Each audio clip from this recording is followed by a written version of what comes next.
S1 और S2 से गुजरने के बाद एक पी स्रोत या पर्दा से टकराती है जिसपे थीटा कोण का निर्माण करते हैं। क्या बना था? जिसके बीच की दूरी कौन सी है? Y है और फ्रिंज की चौड़ाई D है। चौड़ाई कितना? S1 और S2 दीर्घ छिद्र रेखा जिनके बीच की दूरी कौन सी है? Small d। कौन सी है? यहाँ से एक छिद्र कोण बनाता है जो 90 डिग्री काटता है। इन दोनों के बीच की दूरी S2 और A के बीच की दूरी कौन सी है? डेल्टा x है। क्या है? और ये थीटा और ये भी क्या है? थीटा। दोनों थीटा क्या है? लगभग समान है। लगभग। अब यहाँ से हम चलेंगे केकरा में? त्रिभुज में। O डैश यहाँ पे O देते हैं, यह है O डैश, यहाँ पे O डैश। तो त्रिभुज P O O डैश, या फिर त्रिभुज चलेंगे O डैश P में, O डैश।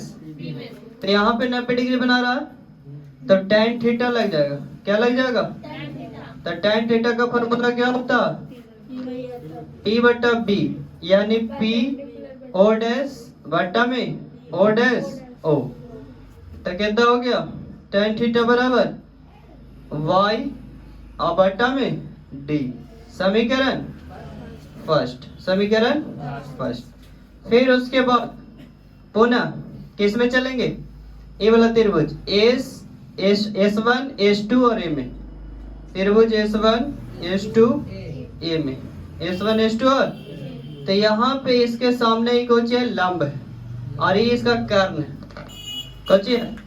एक 90 डिग्री के सामने कर्ण बनता और जहाँ थीटा रहता उसके सामने क्या बनता?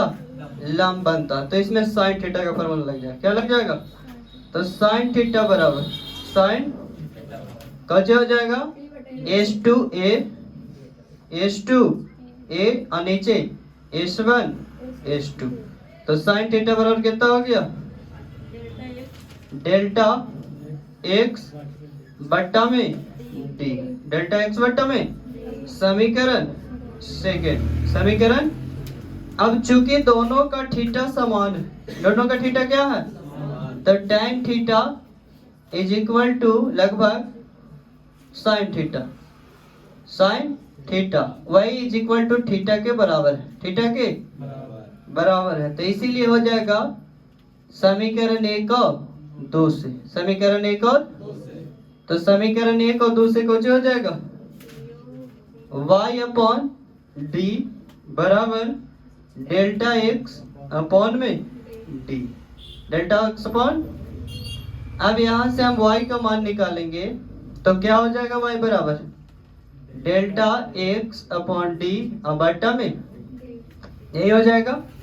y बराबर कुछ हो गया? डेल्टा x अपॉन इंटू में d अपॉन में d।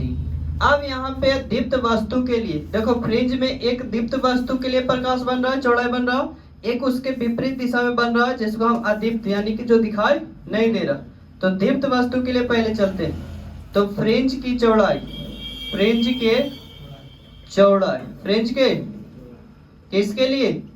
दीप्त के लिए। यहाँ लिख देते हैं दीप्त। किसके लिए बाबू? दीप्त के लिए। समीकरण देते जाते हैं, समीकरण थर्ड। तो डेल्टा x बराबर होता है n into lambda. n into, तो डेल्टा x का मान n इंटू लेमडा। अब इसका मान डेल्टा x का मान कहाँ पुट कर देंगे? समीकरण 3 में। तो लिख देते हैं समीकरण 3 में 4 का मान रखने पर, इसका समीकरण 4 का मान रखने पर तो क्या आ जाएगा बाबू? y बराबर कितना? डेल्टा x की जगह n लेमडा और d अपॉन में d। तो यही मान n के लिए, किसके लिए है? यानी yn बराबर n लेमडा d अपॉन में d। इसको समीकरण 5। अब इसकी एक चौड़ाई बढ़ाने पर यानी कि एक अधिक करने पर n प्लस 1 चौड़ाई के लिए, चौड़ाई के लिए क्या हो जाएगा इसके? तो y n प्लस 1। तो यहाँ हो जाएगा कितना? n plus 1 lambda d upon d। ये समीकरण कितना हो गया? 6। समीकरण अब यहाँ पे कुल चौड़ाई यानी कि आप फ्रिंज की चौड़ाई निकाल लेते हैं। परिणामी चौड़ाई, तो y बराबर क्या हो जाएगा, y n प्लस 1 माइनस में y n प्लस 1 माइनस में y n, रुक दो, y n प्लस 1 का मान कितना है, n plus 1 lambda d upon में d माइनस में n, तो n प्लस 1 का मान रख दिए और y n का मान रख दिए।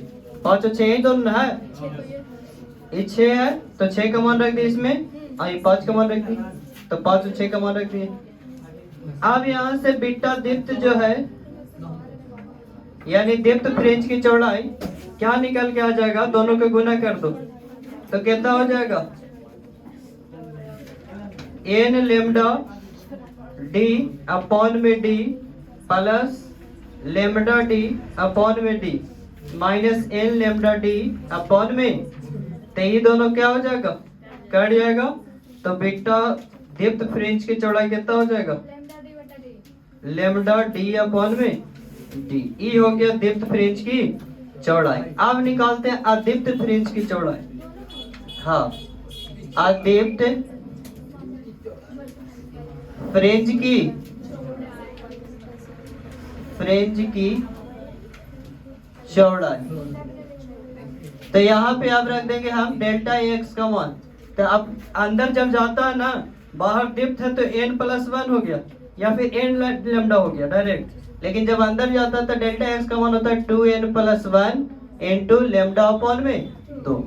अब यहाँ पे मान हम रख देंगे फिर से समीकरण 3 में डेल्टा x का मान रखने पर, तो कौन था समीकरण 3, समीकरण 3 y बराबर डेल्टा x की जगह 2n plus 1 lambda upon t और इंटू में d और बटा में d हो जाएगा। तो यहाँ पे आप फिर करेंगे इसको समीकरण कैमा 7वां, समीकरण 7। अब यहाँ पे ये yn हो गया। अब y प्लस n प्लस 1 भी चौड़ाई के लिए, n प्लस 1 भी चौड़ाई के लिए, चौड़ाई के लिए, तो क्या हो जाएगा yn प्लस 1, तो 2n प्लस 1 और प्लस में 1 लेमडा 2 d अपॉन में d। अब यहाँ पे दोनों का परिणामी चौड़ाई तो लिख देंगे अदीप्त, यहाँ पे बीटा अदीप्त लिख देते हैं, अदीप्त। तो अदीप्त फ्रिंज की परिणामी चौड़ाई, तो क्या हो जाएगा, बीटा अदीप्त बराबर y n प्लस 1 और माइनस में y। अब यहाँ से हम दोनों को घटा देंगे तो रख देंगे इसको समीकरण 8, समीकरण 7 और 8 का मान रखने पर, तो 7 का मान कौन, 8 का मान कौन सी है, बीटा अदीप्त बराबर y n प्लस 1 का मान है कितना, 2n प्लस 1 प्लस 1 और लेमडा अपॉन ये बोला के y n plus 1 lambda upon 2 और d अपॉन d माइनस में 2n प्लस 1 लेमडा अपॉन 2 और d अपॉन d। ये दोनों को गुना करोगे तो क्या बन जाएगा, 2n plus 1 into lambda d बटा 2d, और इधर से गुना हो जाएगा तो 2 से 2 खत्म हो जाएगा तो खाली बचेगा लेमडा d अपॉन में d, और फिर इधर हो जाएगा 2n प्लस 1 लेमडा 2 बटा 2 d अपॉन d।